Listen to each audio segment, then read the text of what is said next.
Shalom bien-aimés dans le Seigneur Jésus-Christ. Je vous souhaite la bienvenue dans cette quatrième sous-partie de la partie sur la comment demeurer dans le réveil spirituel. Nous avons commencé par la lecture de la parole de Dieu, ensuite la méditation des Écritures. Et là, la dernière vidéo, nous avons parlé de l'étude biblique comme clé et astuce pour pouvoir continuer et demeurer dans le réveil spirituel. Aujourd'hui, nous allons voir l'importance de la littérature chrétienne de qualité qui va pour nous aider à continuer et à marcher dans le réveil spirituel.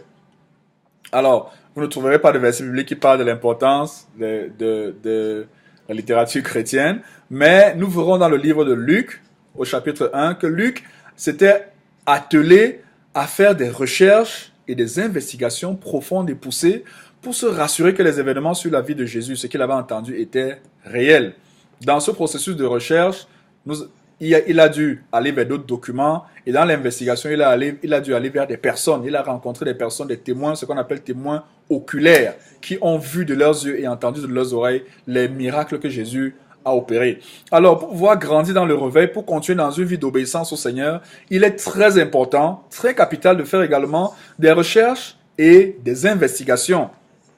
Alors, lorsque vous avez lu la Bible, 3 chapitres, 6 chapitres, 9, 10 chapitres par jour, ou même un chapitre selon votre capacité ou votre niveau ou le temps dont vous disposez. Parce que plus vous aurez du temps, plus vous lirez, plus vous serez béni, plus vous augmenterez de manière progressive votre temps que vous investissez dans la parole. Après avoir lu dans la Bible et souligné les textes qui vous ont marqué et que vous avez prié pour obéir à ces passages, que vous continuez maintenant dans la méditation en réfléchissant de manière profonde et poussée sur les Écritures pour que votre système soit changé, modifié et aligné à la pensée de Dieu et que vous allez mettre en pratique ce que vous avez médité en profondeur. Puis, lorsque vous allez pour comprendre la pensée globale de Dieu sur le thème qui vous a marqué, la foi, l'amour, le pardon, et que vous avez fait une étude approfondie des Écritures, de Genèse à Apocalypse, ou en vous focalisant sur un personnage biblique pour voir son exemple, ou encore en vous focalisant sur un livre particulier de la Bible pour en comprendre la pensée de Dieu par rapport à ce thème, il est capital d'enrichir votre connaissance sur ce thème à partir de ce que d'autres personnes ont dit. Il y a des personnes que Dieu a utilisées, qui ont fait des études poussées, qui ont expérimenté ce que ces passages disent et à qui Dieu a donné le don, la capacité d'enseignement, d'expliquer les Écritures pour que nous soyons édifiés. C'est là l'importance de la littérature chrétienne. Il est très important que vous puissiez lire des livres d'auteurs dont la vie témoigne de leur obéissance et de leur mise en pratique de la parole de Dieu. Nous ne lisons pas ces auteurs pour faire comme eux, mais nous lisons ces auteurs pour avoir leur compréhension et leur perception de ce que ces textes bibliques signifient. Si vous étudiez par exemple le thème sur la foi, vous pourrez chercher un auteur, je ne voudrais pas faire la publicité des auteurs, vous pouvez choisir un auteur, il y en a plein sur Amazon, dans les librairies chrétiennes, vous pouvez vous rapprocher d'un leader, d'un pasteur, pour lui demander quel est le livre approprié qui parle de l'enseignement de la Bible sur la foi. Vous lirez ce livre et à partir de la lecture de ce livre, vous aurez une compréhension plus vaste, plus étendue du thème sur la foi. Cela va également vous aider à vous rassurer que vous n'êtes pas en train de vous égarer ou de tomber dans les fausses doctrines ou de vous perdre dans vos propres raisonnements. Parce il faut accepter, il faut être honnête, il peut arriver que nous comprenions mal un verset biblique, que nous appliquions mal un verset biblique, mais en écoutant un autre enseignement dans la littérature chrétienne, en plus de la littérature chrétienne, je voudrais même dire en écoutant les enseignements au travers des vidéos et des audios, parce que maintenant la plupart des livres sont en audio ou en vidéo, ou alors la plupart du temps ce sont des séminaires vidéo qui ont été mis sous forme de livres. En écoutant, cela vous permet de corriger l'erreur doctrinale. Cela vous permet d'étendre votre conception et votre perception du texte à partir d'un aîné, à partir de quelqu'un qui a fait du chemin 15 ans, 30 ans, 20 ans, 50 ans à prier et à mettre en pratique ces passages. Leurs vies sont comme la vie de l'apôtre Paul où il a dit « Soyez mes imitateurs comme je le suis moi-même de Jésus-Christ ». Dieu a établi des piliers et des pylônes À partir de l'exemple de Jésus, des actes des apôtres et des épîtres, Dieu établit des pylônes qui, par leur vie et par leur enseignement des Écritures, donnent un modèle à suivre. Lorsque nous avons passé du temps personnel dans la parole de Dieu, pour la lire, méditer et étudier, et que nous allons vers ces auteurs, et que nous allons vers ces aînés, pour voir comment eux, ils ont abordé le thème, nous entrons dans une dimension plus large.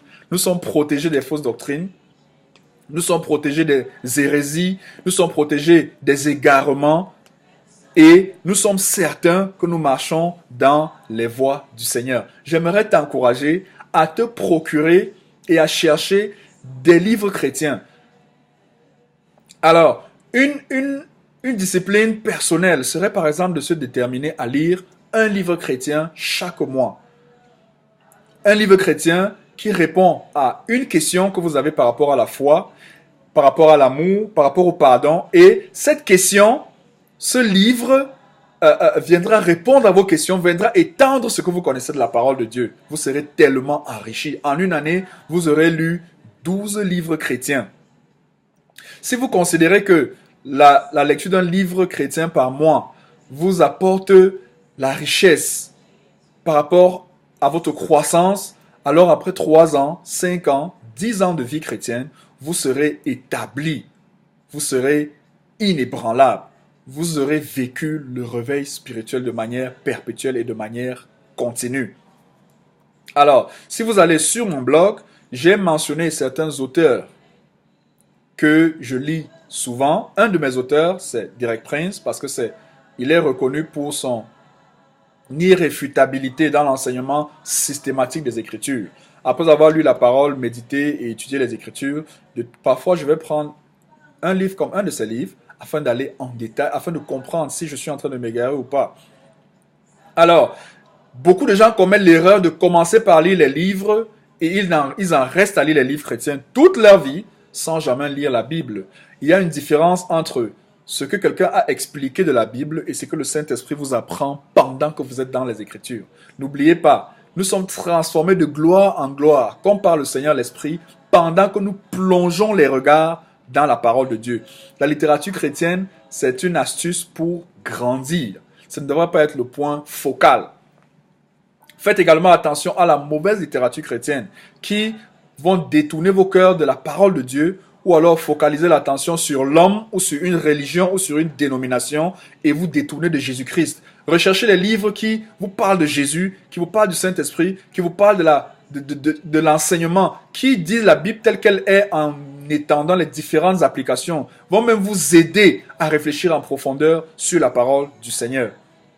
Je voudrais que nous prions pour que le Seigneur nous aide à identifier la bonne et excellente littérature chrétienne.